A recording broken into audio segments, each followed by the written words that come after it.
We are happy that you came, like you saw in the notice of the Lord Chief Justice. We're here because of the extrajudicial killings that have taken place over the past couple of weeks, couple of months. And of course, the latest, as you all know, was that of Albert Ojwang.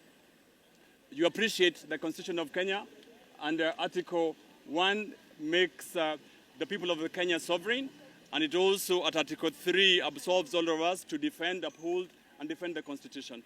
The Lord Chief Justice is here because he always believes in the protection of the Constitution and is also a believer in the rule of law.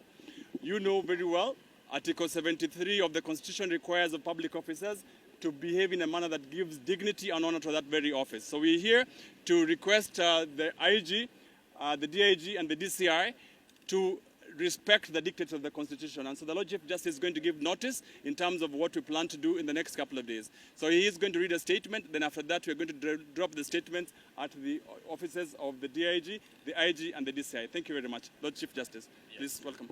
Thank you. It's okay. Just put your cameras a bit on the low so that at least is able to read the statement.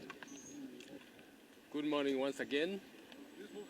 I want to take this opportunity once again to express our condolences to the family of Ojwang and those others who were abducted and murdered and have never been traced, and even those who were traced and eventually buried. So given what has just happened in the last 1 week, we want to say that there are a few things that we need to do as citizens and as people who love this country. It is now evident that the Director of Criminal Investigations, the Inspector General himself of the National Police Service, and the Deputy Inspector General, Mr. Eliud Langati, are among and many other leaders blatantly lied on oath on the brutal killing of Albert Ojwang. That contradicts quite a number of the statements that came from the police service. We were being told that Ojwang hit his head against the wall, implying that he actually committed suicide, which is not true. President Ruto himself made a statement which was callous and very, very disrespectful to the people who, or to the family of Ojwang. And it was intended to avoid taking responsibility for the kidnapping, the killings, and what has happened in the past few years. I mean, few months. The back of the Kenyans have been hurt, but they are rising. Their right to peaceful assembly, to demonstrate, and to petition authority is legally supported by Article 37 of the Constitution. We stand with the other Kenyans in this liberation and demand that the leadership of the National Police Service and all those implicated take responsibility for their actions. Towards this end, I want to outline three major points that we are pointing to. There is prima facie evidence that Mr. Eliud Langati, directly or indirectly, by himself or through his accomplices, is implicated in the illegal arrest, torture, strangulation, and the eventual murder of Albert Ojwang. Yet, he is still in the office. It is now a time to immediately arrest Mr. Langati and have him prosecuted. Integrity demands that this cannot continue. This kind of impunity cannot continue in our country. Number two, as is stated, the three institutions charged with the maintenance of law and order, that's the National Police Service, the DCI, and the IPOA, have lied on oath. Consequently, the Kenyans have lost trust in, the Kenyan people have lost trust in them. This cannot be allowed to continue. Our institutions of human rights and justice need a serious resetting and rebuilding. To begin this resetting and rebuilding process, we demand the arrest of the DCI, because he lied on oath, and the IG, as well as Mr. Langat himself, and they be prosecuted, and those, of course, who are associated with the murder of Ojwang. To clear this, to be clear, we support the efforts of the other Kenyans who have already petitioned for private prosecution. And if no action is taken, we will join them and come up even with fresh charges against them. And we demand that this be done on or before the 25th of June this year.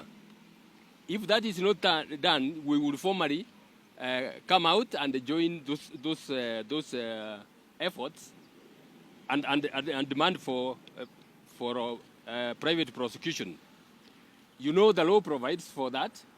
If the DPP or the agencies don't want to take that action, we are not left helpless.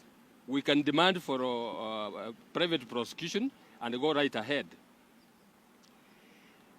Articles 1 and 3 of the Constitution guarantee all the Kenyans their sovereignty.